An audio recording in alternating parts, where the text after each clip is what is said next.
Lucas Hill with the film guy himself, Brooks Austin. Brooks, welcome to New Orleans, man. This is a heck of an opportunity for, two teams that second time that these two have played each other. Obviously, we got a great look from them the first time. What have you seen on tape, just studying them, that you're going to see both teams kind of do? I wouldn't necessarily say differently, but try to kind of improve on as they approach this Thursday. Well, I think the first punt in this first matchup came with like 6 minutes left in the third quarter. So get off the field, maybe defensively. Like, we've got to get some stops. I mean, the 9-point score differential in the fourth quarter was basically due to the fact that Georgia punted twice in the first half, and Ole Miss got the ball first in the second half. So, like, if you are either one of these coaching staffs, we have to get better defensively against two offensive units that are very uniquely talented and very, methodical in their own right. Ole Miss is very explosive, throws the ball, moves, plays a lot of snaps. Georgia's very methodical, almost more like an anaconda, whereas one's more like a quick strike cobra. The other one's more like, I'm going to squeeze you for 4 quarters. So I think offensively, they're going to do what they do. Defensively, you got to find ways to get stops in this football. I look at Georgia, and I kind of, like you mentioned, the Cobra, I see them kind of moving as kind of military, and then when it's time to throw an airstrike, that's when they go ahead and approach that. Yeah, I mean, their whole mindset, this whole entire offseason, I mean, Kirby Smart started talking about it in January when their season ended a year ago. We're going to start seeing fire, passion, and energy, right? Those are the things they talk about, fire, passion, and energy. But most importantly, we're going to run the ball and we're going to stop the run. Like, we are going to beat Georgia again at the line of scrimmage. I mean, guys, this was a football team last year in Georgia when they played this football game. They were like in the top 90s in rushing yards per game. That's not Georgia football. That's not what they do.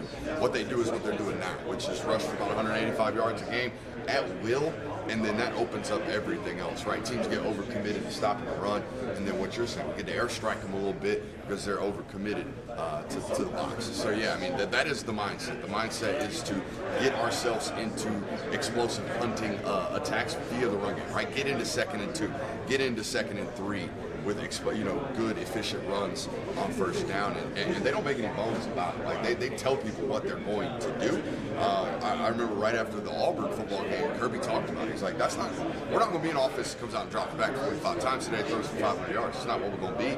We're not going to be a team that is efficient or even really good at 3rd and 9 or 3rd and 7 plus. We got to live in 3rd and 4. We got to live in 3rd and 3 because that's what they are. They're a methodical, I mentioned more like an anaconda. Like, we're going to squeeze you for 4 quarters before your life is. That's cool too. When you talk about Georgia's run game, it helps that you have 2 backs that have really come in their own in the second half of the season. Chauncey Bowens, despite him dealing with injury, we're seeing flashes of him. He can explode when he gets to the second level. And then Nate Bell has kind of established himself as the feature back in this offense. Going from a defense that at the start was one of the worst run defenses in the first half of the season, you've seen them slowly improve, as the season has gone along.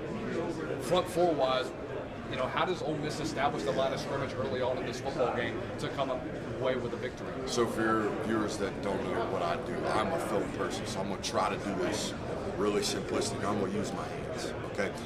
In that first matchup, they ran a lot of what we call ton and nut stunts, right? Where we're twisting and wrapping noses and tackles, and we're trying to create havoc. But if we don't get home, if we don't get in the backfield, we create creases in our defense. I think as the season has progressed, Pete Golden and his defensive staff have kind of lined up and played a lot more football. Just go line up, be responsible for your gap. Let's not try to hunt as much havoc. Let's make teams earn it. Let's make teams walk the ball down the field. I think Georgia's going to be able to walk the ball down the field. You know what we do to counter that? What's up? Crossface. There you go, a little crossface. But no, the defensive line from Ole Miss, I like the 2 starting defensive tackles. The problem for me in this matchup, like it was in the first time, both of these defenses are liable to have to play 75 snaps today. Only one of them has enough depth to do so strongly and snap 60 to 75. So I'm saying, like, Ole Miss's defense is more than likely the team that is going to get worn down because they don't have the amount of quality bodies to throw at the defensive line as a Georgia would or a Georgia will in this football game. Georgia's rotation is 7 or 8 deep, whereas Ole Miss's might be only 5 or 6 deep. That is a major difference in January football. What have you seen from Trinidad Chambliss going to the Ole Miss side of the football, just as he's progressed throughout the year, coming from a Division II in Ferris State, saw some improvement there. You come to Ole Miss and you get into the lane kipping system. Now that he leaves, it's not like much has changed because this is still a player-led type of team, obviously with a play caller, because Trinidad Chambliss can make plays whenever he can. I mean, that's the first thing you notice about him is his instant playmaking ability. I have said this whole entire year, basically since his first start against, I think it was Tulane actually, he is their second best running back on the team, right? Like, Keewan Lacey is a very different football player. He's very much so a difference maker. The second best ball carrier is the quarterback, and he has really revitalized how they run the football on this offense and with this offensive staff. So much so that even when this entire brain nucleus goes to LSU, I can almost guarantee you they will not recruit another running back or another quarterback that can't run the way that Chaz can or can't run the way that Jackson did. They will not go through another football season without a dynamic difference maker at the quarterback position that can pull the ball down and make defenses freak out.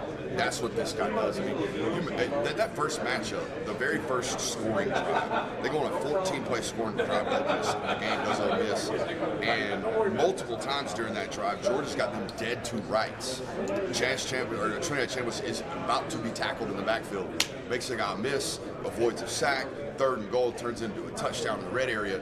Those types of things normally don't happen unless you do have a difference maker and a twitchy football player at the quarterback position. That's exactly what Trinidad is. You know, when you talk about that type of athlete that Trinidad is, that's where the evolution of the quarterback is headed now. It's no longer just a drop back type of passer unless you have a very special type of talent. You're not going to be able to stay in the pocket now. Not the way that defenses are playing you. You're dropping back 7. Sometimes you're playing in cover 2, cover 3. Yeah. You're taking away the middle of the field, so you got to be able to tuck it down and run, and that's what Trinidad has brought to the table. I honestly think I've always said on our channel, like, the line of demarcation for athleticism at the quarterback position is Joe Burrow. Like, that's like the Mendoza line for athleticism. If we can't move as good as that guy or better, we might be dead meat in the pocket nowadays because defensive tackles are so twitchy. Edge rushers are so fast. The idea that you're going to be a 4.9 40 runner and survive nowadays, I don't know about that. Like, we have to be able to be a good athlete. We have to be, sub 4.78 would be my line of speed. Like, we have to be faster than that to be a good enough athlete to avoid rush. And you're going to get rushed constantly nowadays because what's happened at the line of scrimmage. Pass rushers are just so premier nowadays as opposed to, 40 years ago it was, head slap with Deacon Jones and I'm getting home. Nowadays it's, no, I'm going to bend the hoop this rep. The next rep, I'm going to swipe your hands. The next rep, I'm going to dip up underneath you. The next rep, I'm going to run through your face. Like, it's just so much of a different bag nowadays at the line of scrimmage. We just have to be so much better of an athlete. We add on to that? Yeah. We're going to forklift. We're going to club. Yeah.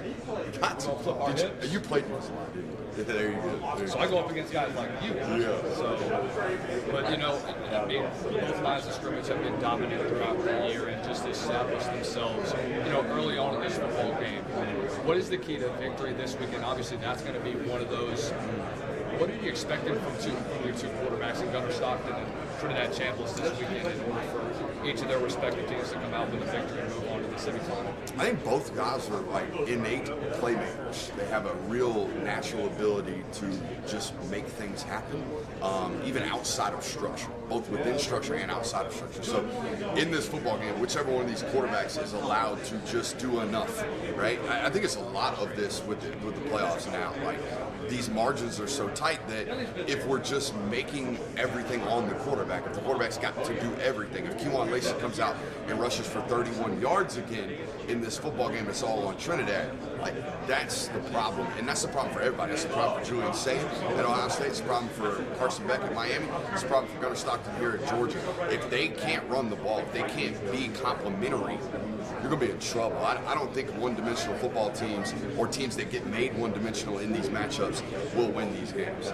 Obviously, turnover margins matter. Obviously, explosive metrics matter, all that good stuff. But in these football games, who can actually help their quarterback, that's supposed to be wrong. Coach, we appreciate your time, man. Film Guy Network approaching just over how many About to hit 100K, so Yeah. I need you there. I need you there by January 21st. If we don't hit 100K, I don't know what I'm going to do. I'm probably going to sit in my basement and cry. Brooks Austin from the Field Guide Network. We appreciate your time, man. Let's have a good week of Sugar Bowl stuff, man. We're excited for it, and look forward to talking with you soon. No doubt.